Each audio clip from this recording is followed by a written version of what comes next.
Hey, wake up! Can you hear me? Open your eyes! Blood soaked through Lillian's scarf as she pressed it against the stranger's gunshot wound. Rain hammered the dark Busan alley, mixing with the crimson pooling beneath them. The man's eyes, sharp even while dying, locked onto hers with an intensity that should have terrified her. It did terrify her. But her hands didn't shake. "Stay with me," she commanded in broken Korean, her Kenyan accent thick with panic she refused to show. "Don't you dare close your eyes." Please, wake up! The man's lips moved. No sound came out, but she read them clearly. "Run." Too late. Headlights flooded the alley like spotlights on a stage she never auditioned for. Car doors slammed. Footsteps, measured, unhurried, confident. Men in black suits emerged from the rain, their guns drawn with practiced ease. And that was when it dawned on Lillian that she'd just saved the wrong man. She should have just let him die. Hello and welcome to Afro-Korean Romance Stories. You definitely don't want to miss out on what happened next. Was Lillian wrong for saving a stranger? Like this video and hit the subscribe button to support our channel growth. Let me know what you'd do if you were in Lillian's situation. Lillian's blood-soaked hands rose slowly. Her nursing textbooks hadn't prepared her for this. Nothing in her 19 years of life had prepared her for this. The dying man beneath her groaned, and her instinct overrode her fear. She pressed harder on the wound. "Please," she said to the approaching shadows.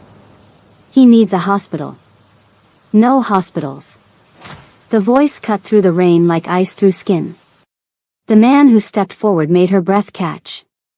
Tall, lean, with a scar running from his left ear to his jaw.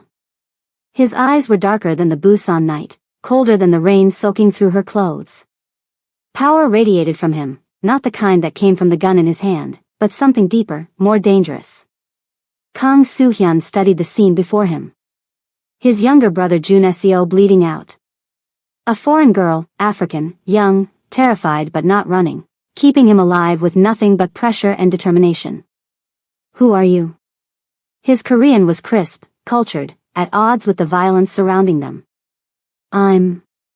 Lillian's voice cracked. She swallowed, tried again. "I'm just trying to help."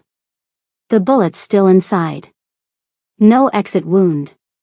He needs surgery within the hour or... "I didn't ask for a diagnosis." Soo-hyun nodded to his men. They moved to lift Jun Seo. "I asked who you are." "Lillian Wanjiku. Nursing student." The words tumbled out as she watched them carry the injured man to a black SUV. "Please," I stabilized him, but without proper treatment. "Get in the car." Her blood turned to ice water. "What?" "No, I..." The distinctive click of a gun cocking behind her ended her protest. One of Soo-hyun's men had moved while she watched the others. Professional. Practiced. Lethal. "That wasn't a request, Miss Wanjiku." Soo-hyun's pronunciation of her Kenyan name was perfect, unsettling. "My brother's blood is on your hands. That makes you involved." 3 minutes into her nightmare, and Lillian understood with crystal clarity, she could die here in this alley, another foreign student who disappeared into Busan's underworld, or she could get in the car and possibly survive. Her grandmother's voice echoed in her memory. "Sometimes, child, the only choice is to move forward through the storm." She stood slowly, legs trembling, and walked to the SUV. The leather seats would be ruined by blood. Such a strange thing to think while being kidnapped by what she now recognized as organized crime. The Houndy Tigers, even foreign students heard whispers about Busan's most feared syndicate. The drive took them through Busan's glittering downtown, past the tourist areas where she usually stayed, into the old money district where traditional Korean estates hid behind high walls. Lillian kept pressure on Jun Seo's wound while Soo-hyun watched her with unblinking focus. His scrutiny felt like being dissected. "You didn't scream," he observed. Most people would have run when they saw him bleeding. "I'm a nurse. We don't run from blood." "You're a student," he corrected. "There's a difference." Jun Seo's breathing grew shallower. Lillian checked his pulse, rapid, thready. He's going into shock. How much further? Instead of answering, Soo-hyun spoke rapid Korean into his phone. The SUV turned through gates that opened without slowing. The estate beyond was a fortress disguised as traditional architecture, beautiful, deadly, and thoroughly trapped. They carried Jun Seo down hidden stairs into what Lillian recognized with shock as a fully equipped medical facility. Better than some hospitals she'd trained in. But the doctor's station stood empty. Your medical staff, she asked. Indisposed. Soo-hyun's tone suggested indisposed might be permanent. The Yakuza had been thorough tonight. Oh God. The Yakuza. Korean Mafia versus Japanese crime syndicates. She'd stumbled into a war zone wearing scrubs and good intentions. I can't perform surgery, Lillian protested as they placed Jun Seo on the operating table. I've only observed, never. Soo-hyun stepped close enough that she smelled his cologne, expensive, subtle, with undertones of gunpowder. His hand rested on the gun at his hip. Not a threat. A reminder. My brother has 30 minutes, maybe less. You can try and possibly fail, or you can refuse and definitely watch him die. His voice dropped lower. Followed immediately by your own departure from this world. Lillian looked at Jun Seo, younger than his brother, maybe 26, with a face that probably smiled often when not twisted in pain. Then she looked at the instruments, the monitors, the impossible situation. I need everyone out except whoever can assist. Sterile field. No distractions. She pulled on surgical gloves with hands that finally shook. And if he dies, it won't be because I didn't try. Something flickered in Soo-hyun's eyes. Surprise? Respect? He gestured, and the room cleared except for one man, older, steady hands, obviously medical trained even if not a doctor.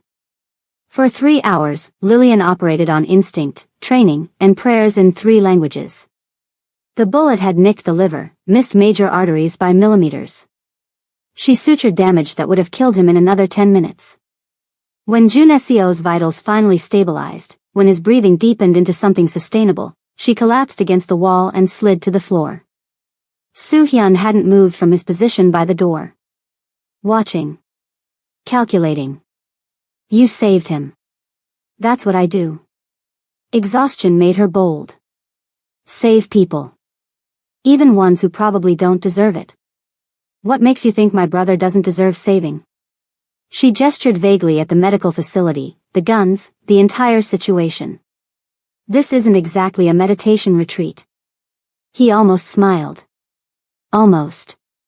No. It's not. He pulled out his phone, typed something.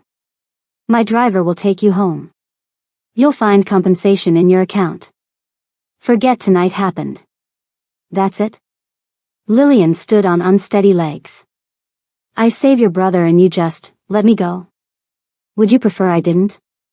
The question hung between them like a blade. Because now she'd seen their faces, their facility, their vulnerability. In movies, witnesses didn't walk away from scenes like this. I would prefer, she said carefully, to go home and pretend this was a nightmare. This time he did smile, a subtle curve of lips that made him look younger, more dangerous. Nightmares have a way of recurring, Miss Wanjiku. Be careful in dark alleys.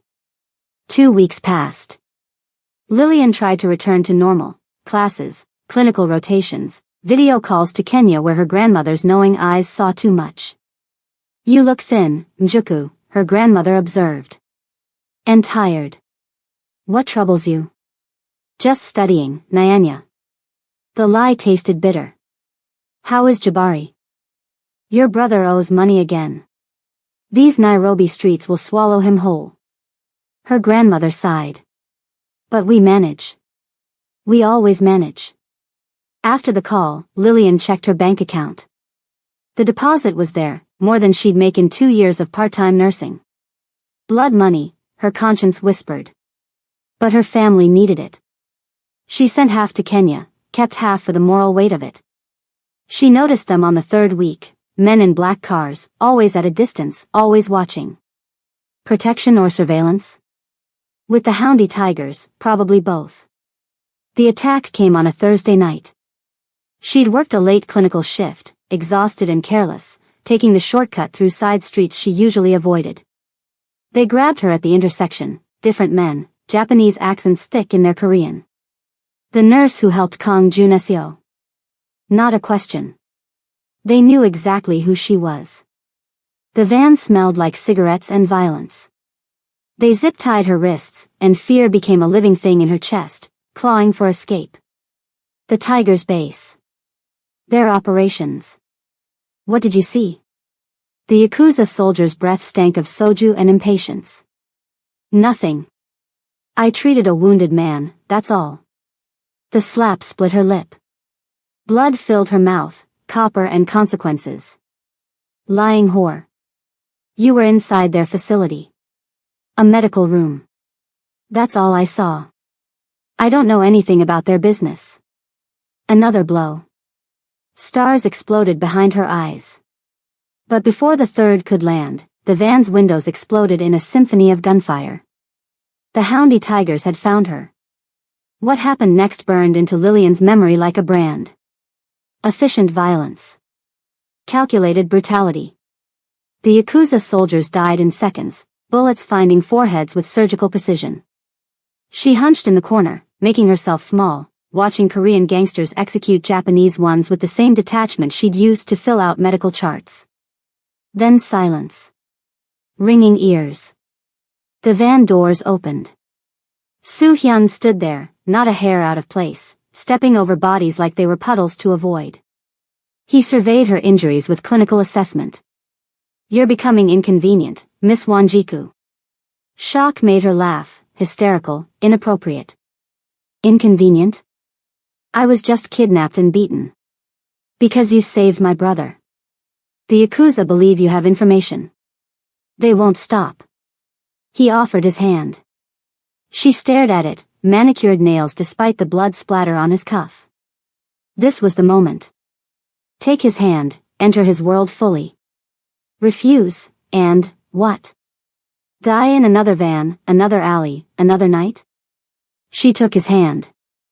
The Kong estate looked different at night, shadows making monsters of traditional architecture. Soo-hyun led her to his office, a space that screamed power in its minimalism. He poured 2 glasses of whiskey, handed her one despite her shaking hands. The Yakuza won't stop hunting you. He stood by the window, Busan's lights reflecting in his dark eyes. They believe you know our operations. Killing you would send a message. Then I'll leave Korea. They have people in Kenya. Thailand. Everywhere you might run.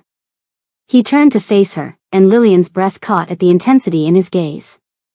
There is another option. The whiskey burned her throat. What option? My father is dying. Before he goes, he demands I marry. Produce an heir. Soo-hyun moved closer, each step measured. Korean wives come with Korean families. Alliances. Complications. You. His eyes traveled over her, assessing. You have no connections here. No one to betray me. The room spun. You can't be serious. Marriage to me makes you untouchable. The wife of the Houndy Tigers leader cannot be harmed without declaring war. He placed a folder on the desk. Photos spilled out, her grandmother, her mother, Jabari, her little siblings. Your family would have my protection. Resources. Everything they need. Lillian's hands trembled as she touched her grandmother's photo. They weren't threatening her family. Not yet. But the implication hung heavy. The Yakuza would eventually find this weakness. This is insane. You don't even know me. I know enough. Soo-hyun sat across from her, elbows on knees, bringing them eye level. You saved my brother when you could have run. You didn't break under Yakuza interrogation. You have medical skills we need. His voice dropped. And you interest me. That admission sent heat through her despite everything. Interest isn't marriage. In my world, marriage is rarely about love. It's about survival. Strategy. He leaned back. You have 12 hours to decide. Stay here tonight, guest room, guards, safety. Tomorrow, give me your answer. The guest room was luxury incarnate, but Lillian didn't sleep. She video called her grandmother at 3 a.m. Korea time, noon in Nairobi. Nyanya, if you had to choose between freedom and family safety. Her grandmother's knowing eyes softened. Child, freedom means nothing if those you love suffer. We carry each other. That's what makes us human. Dawn came with her decision. She found Soo-hyun in his office, looking like he hadn't slept either. I have conditions. His eyebrow raised, surprised at her negotiation. State them. My family receives monthly support. Enough for everything, medical care, education, safety. Done. I continue my nursing studies. With security. Acceptable. I won't participate in violence. I won't help you hurt people. You'll help us heal. Nothing more. Lillian's throat tightened. And the marriage itself. You won't force anything. Something dangerous flickered in his eyes. When you come to my bed, Lillian, it will be because you want to. Not because I demand it. The confidence in his voice, when, not if, should have infuriated her. Instead, heat pooled low in her stomach. That won't happen. His smile was predatory, patient. We'll see. He extended his hand. Do we have an agreement? She took it, sealing her fate. We do. We marry in 3 days. The wedding was surreal, traditional Korean ceremony, hanbok that transformed her into someone unrecognizable, only Houndy Tiger's inner circle attending. Jun Seo, recovered now, smiled at her with genuine warmth. You saved my life, he whispered during photos. Now you're saving my brother's, though he doesn't know it yet. I'm not saving anyone. This is a business arrangement. Jun Seo's laugh was knowing. My brother doesn't do anything halfway. He chose you for reasons even he doesn't understand yet. The ceremony passed in a blur. When Soo-hyun placed the ring on her finger, his thumb stroked her palm, subtle, possessive, making her shiver. That night, he walked her to her bedroom door. Separate rooms, as agreed. Your family's first payment was sent an hour ago, he said. Your grandmother's medical care starts tomorrow. Tears burned her eyes. Thank you. He reached out, thumb brushing away an escaped tear. Don't thank me. You're paying for it with your freedom. Maybe, she whispered. But my family's freedom matters more. Something shifted in his expression, surprise, perhaps respect. He stepped back. Good night, wife. The word in his mouth sounded like possession and promise combined. 3 months passed in strange adjustment. Korean lessons every morning. Dinners with Soo-hyun every evening, formal, quiet, but gradually less tense. She learned his tells, the slight tightening around his eyes when business went badly, the way he rolled his shoulders when exhausted, how his voice dropped an octave when truly angry. She treated injured tigers in the estate's medical facility, becoming their unofficial doctor. These men who killed without hesitation thanked her with tears in their eyes when she saved their brothers. Jin Ae, the only woman in leadership, initially watched Lillian with suspicion. But when Lillian treated a knife wound on Jin Ae's ribs without asking questions, without judgment, something shifted. You're not what I expected, Jin Ae admitted. What did you expect? A weakness. A liability. Jin Ae studied her. But you're neither, are you? You're his anchor.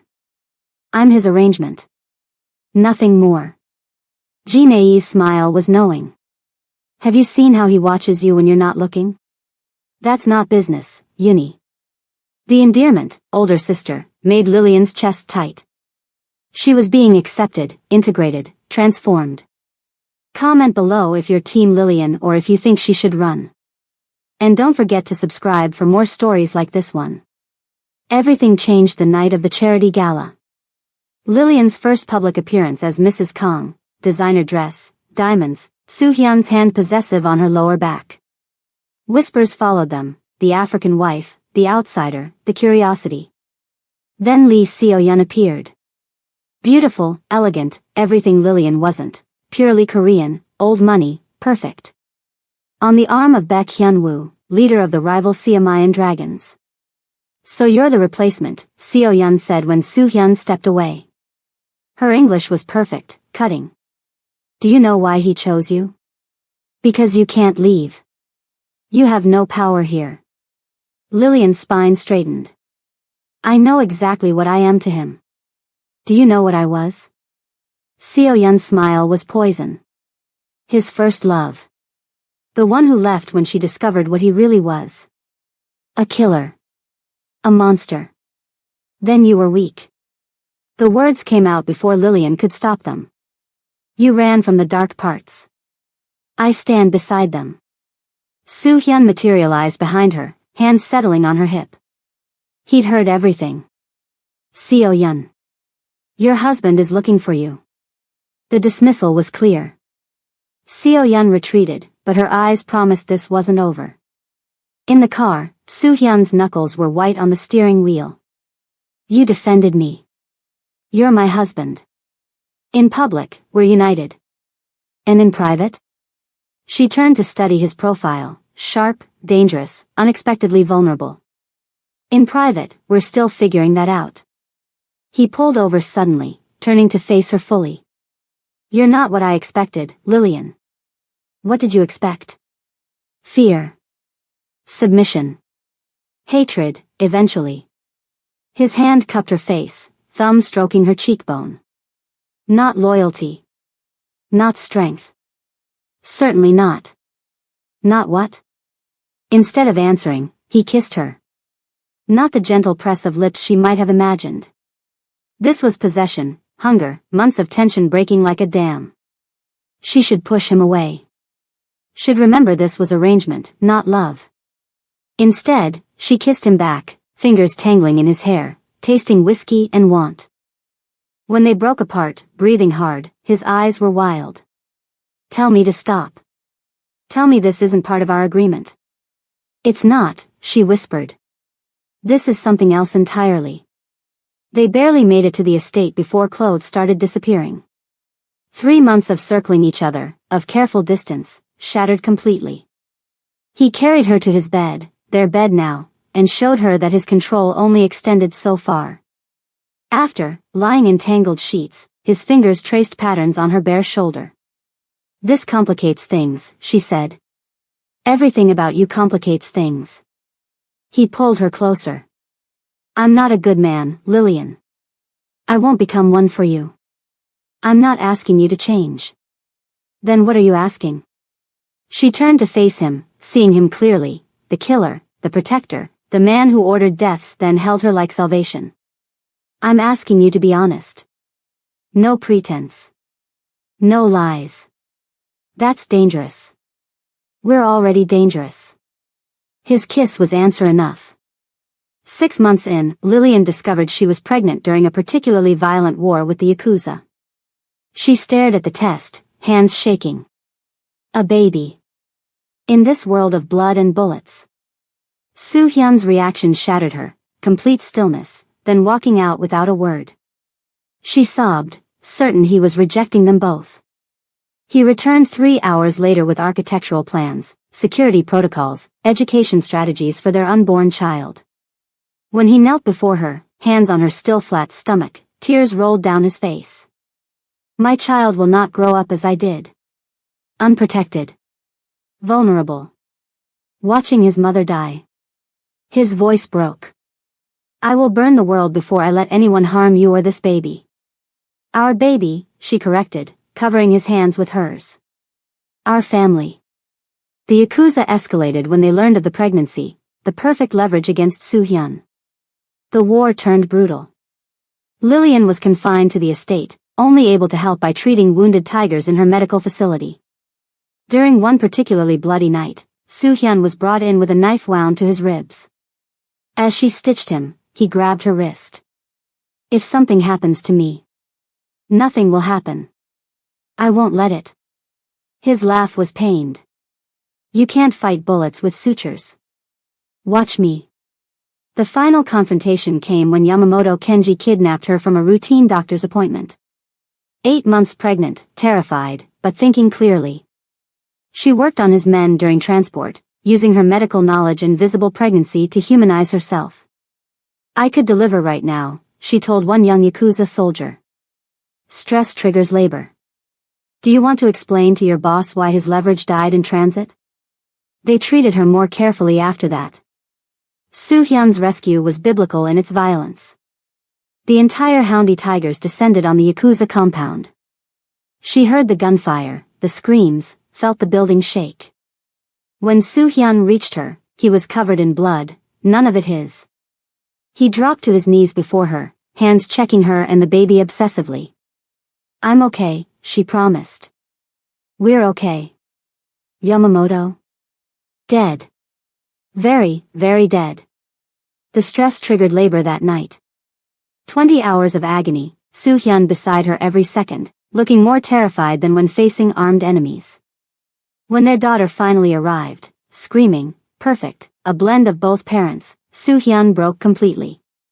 He sobbed holding the tiny baby, whispering promises in Korean and broken Swahili he'd been learning secretly.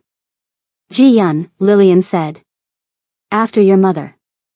Ji-yun wanjiku kong. Perfect, he breathed. Like her mother. 1 year later, Lillian stood on the balcony of their estate, Ji-yun babbling in her arms, watching Soo-hyun conduct business below. She wasn't the frightened nursing student anymore. She was the Tiger's queen, the one who healed their wounded and held their leader's heart. Her family thrived in Kenya. Her siblings attended university. Her grandmother received the best medical care. The price? Her soul, some might say. But as Soo-hyun joined them on the balcony, kissing their daughter's head then her lips, Lillian knew better. She'd traded innocence for power, freedom for family, and somehow found love in the darkest corners of Busan. Any regrets? He asked, arms around both of them. Ask me when she's old enough to understand what her father does. And her mother, he reminded her. You're not innocent anymore, my love. You save killers. That makes you one of us. She considered this, watching the sun set over their blood-soaked empire. Then we're all damned together. Together, he agreed. Always. Like this video if you believe love can bloom even in darkness, and subscribe for more unexpected romance stories. What would you choose, freedom or family? Let us know in the comments below.